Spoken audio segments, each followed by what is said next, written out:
Hello, I'm Dwight Norris of FishingNetwork.com, and today we're going to talk about how to hook a minnow. Stay tuned.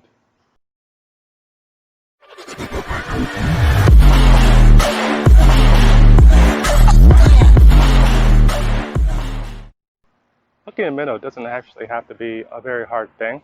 There are many different ways to do it, and it truly depends on if the minnow is alive or dead. I have some emerald shiners here that I got online, and they're salted and preserved, so you can carry them around with you and don't have to worry about a minnow bucket or any kind of aeration, which is good. But for the most part, fish do like live bait better than dead bait. So, what are the ways to hook a minnow? Today, I'm going to show you 7 ways to hook a minnow, which is more than most people think about. Most people just think about the live bait versions, but it's important to think about the dead bait versions because a dead fish and a live fish are different. So, first, let's talk about the difference between a live fish and a dead fish. One of the main things is that a dead fish is actually more fragile. As you'll see, well, I won't snap it, but it's easy to break and bend this. The backbone's kind of deteriorating, and a lot of the juices inside, and the skin itself is easy to tear. So when you put a hook in, whether it's a big hook or a small hook, most likely during casting, you're going to lose that fish, especially if you hook it through the lips, because it's just going to break off easier. It's a dying fish. It doesn't have any strength left. Now, if you did that with a live bait, it's less likely that it would break off during the cast. This is a very important thing. Most people don't think about it. But once you hook on that dead fish and you rip it out there to the surf or wherever you're going, and the hook goes one way and the bait goes another, then you start to think about like, oh man, it's wasted a minnow. Not cool. So let's work on the top 7, and I'll tell you which ones are good for live and which ones are good for dead, and which you can do in both. So when it comes to hook, you can use different sizes, but make sure you always use a thin wire, specifically when you're using live bait. The thin wire will allow you to hook it in a couple of ways, which look dangerous, but actually don't hurt the fish enough for it to, die. It'll keep moving, it'll keep running away, it'll keep shaking and attracting fish because it looks like it's hurt, because it is, but it's not dead yet, and that means a slower, easier to eat forage for bass or any other fish, really. So that's what we want to mimic. So the first way to pull this out here, hook a minnow, is through the tail. So you have the tail here, and you really want to hook it right before the tail ends. There's a little bit of meat before the tail, and you just want to break it, come right through there, right where the spine would be, and go right through, and there you go. Now, this is something you want to use more with live bait, because when you hook it, the fish is going to be trying to get away, and its fin, it's a tail fin, it's not going to work as well. It's going to look like a very slow piece of forage. Here, it's going to look like a dead fish, and it's going to depend on you to give it action. So that's number 1. Number 2 is to come right on the back, the dorsal fin of it. You don't want to hook under the dorsal fin, you want to hook under the meat that's in the dorsal fin without going through the backbone. It's a very small spot, specifically on emerald shiners. If you have a golden shiner, it'll be a little easier. So you see the middle there, that's the dorsal fin right here. I'm going to go right under that, and you'll notice there's nothing stopping you. If you hit something, that's the backbone. You're about to kill your minnow. Go just above that. Look closely. You'll see exactly where I came through, above that lateral line. That specifically is usually where the backbone is on this particular type of minnow. And this will just try to run and escape and go everywhere, and you won't be able to move that much. You won't be able to go very fast. So this is a really good jigging spot for your live minnow. That's number 2. Number 3 is through both lips. Now, this is good for one reason and bad for another. I think you know what the lips are. They're right here, and you just, boop, you go through them, and here you have it. Now, this is the way I used to do it when I was a kid, and the fish can swim more freely. But the most important part, 1, it's alive. 2, it can move around like crazy. But 3, fish usually eat head first. This means that once you get a fish, you feel the fish on there, you want to hook immediately. You don't want to wait, like a frog lure or whatever, or like the other 2 ways on the back and in the middle. You have to wait for it to engulf the whole minnow, which means a couple more seconds. But with this way, you feel it tug, you tug back, and it should be on there, no problems, because they like to eat head first. Head first.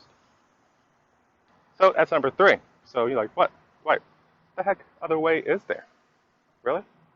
So here's another good way, but this is only good for dead fish because you're gonna probably kill it. And that's right through the eyeball, right here, and then coming out the mouth. I'll show you. You don't want to puncture it straight through the eyeball. You want to come like under the eyeball. Make sure I can do it right. And out the mouth. See? I went under the eyeball and out the mouth here. This is a good spot because the eye socket right there actually has some extra strength, whether it's alive or dead. And when you're casting, it's important to hook through a spot that has some strength, some structure left. And this is a good spot for dead fish. This is number 4. Now, number 5 is a little different. That's coming through the mouth and out the gills. You can go left or right. I'm just going to go into the mouth like I'm doing like a Texas ringworm and out through the grill. And there you have it. Through the mouth and out through the gill. That's also another hardy spot. Not as hardy as going to the eye socket, but still hardy enough to work on a live fish or a dead fish. I have found that if your barb is long enough, a minnow could swim off this thing this way. So I don't recommend it for live bait, but you can do it that way if you're very careful and don't hurt their gills. You could do that way, and that way you won't lose them off the lips. Now you're ripping the lips off. And 2, the fish will bite it from head first, and you'll get the bite immediately, and you'll do your hook set immediately. Very important. That's number 5. Number 6. Number 6 is going through one lip. And when I say one lip, I mean the bottom lip. I've done a bottom lip. You could do the top. You could do the top. The top will mean you would probably go through their nose and hurt them a lot. So it's not really good for live bait if you do it through the top lip. But if you do it through the bottom lip, you can do it on a dead fish. But the problem there again is that it's not a very hardy spot. So it's a very tight-lipped fish. But I can do it, and there you go. Just go through the bottom lip. It looks like it's barely hanging on, and that's because it is. And this could make you lose minnows when you cast. And if you do get it in the water, that first bite is probably going to pull it off. And it'll also be head first, which means it's in its mouth. So it's very, very important that you hook it immediately on getting a bite when you hook set it through the mouth. Now, number 7 is not for live fish. This is for dead fish. It's something that I came up with years ago, but I used again just yesterday when I was testing these here locally. And it's really a couple of different things. I'm doing one, the hook through the mouth, and then out the gill. And then I'm hooking it right below its back, just like I did on the live bait. And then I'm hooking it through its tail. This way is best for a dead fish because sometimes they're just so juicy and wrong. If you get the wrong brand and they let it sit around for a while and you don't salt it properly, it's not sturdy. The skin's not hard and it's just molting, which is nasty. But that would still allow you through this 3-hook method to make it work. Now, are you harming a fish when you do this live bait? No, you're actually doing 3 different ways that I just talked about to hook live bait all at once. So technically, yes, this could work with a live minnow, but it'd be kind of mean, wouldn't it? Sure, whatever you want to say, whatever you want to do. But 1, that minnow will not be coming off. But 2, the minnow won't be able to move naturally through the water because you've been, you know, stopped it by hooking it 3 times.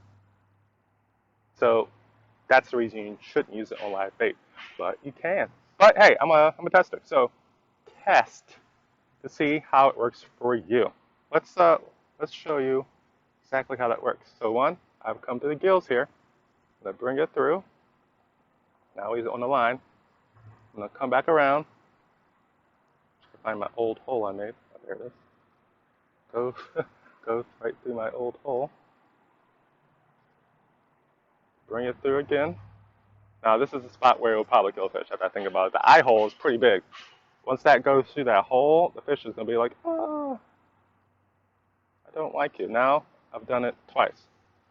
And to make sure this puppy stays on, even when casting or even getting hit hard by a huge bass, boom. So there we go. Let's show here. It's going through the gill, going through the body, then going through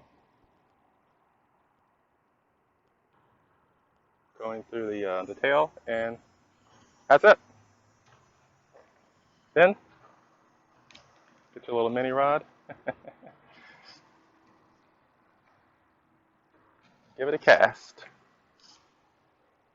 So, I hope this has answered your questions about how to hook a minnow, and if you want it more than the normal 3 ways or 4 ways or 5 ways you've seen out there on YouTube or your blog post, something's nibbling it, then this video has done it. So, if you want any more great informational posts, please go to fishingatwork.com, my blog post, or go to the YouTube channel, and there's lots of great content going up, maybe weekly on the YouTube now, and every other day on my blog post. Also, if you want to get, the 10-step process to go fishing at work PDF for free, go to fishingatwork.com, and it's there. You don't even have to give me your email address. I'm talking, click the button, it downloads. Nothing else. But if you need more information and you want to learn more about how you can go fishing more often, I have my everyday fishing system, which you can get online, and it's a mere $4.99 right now. I'm in the beta phase, and I want some feedback. So if you go to the website and go all the way to the bottom, right on the home page, you'll see a link that goes to that and goes to the page that talks about my story and how everything worked, and you can get it from there. So, I'm Dwight Norris, fishingatwork.com. Get out there and do some minnow fishing.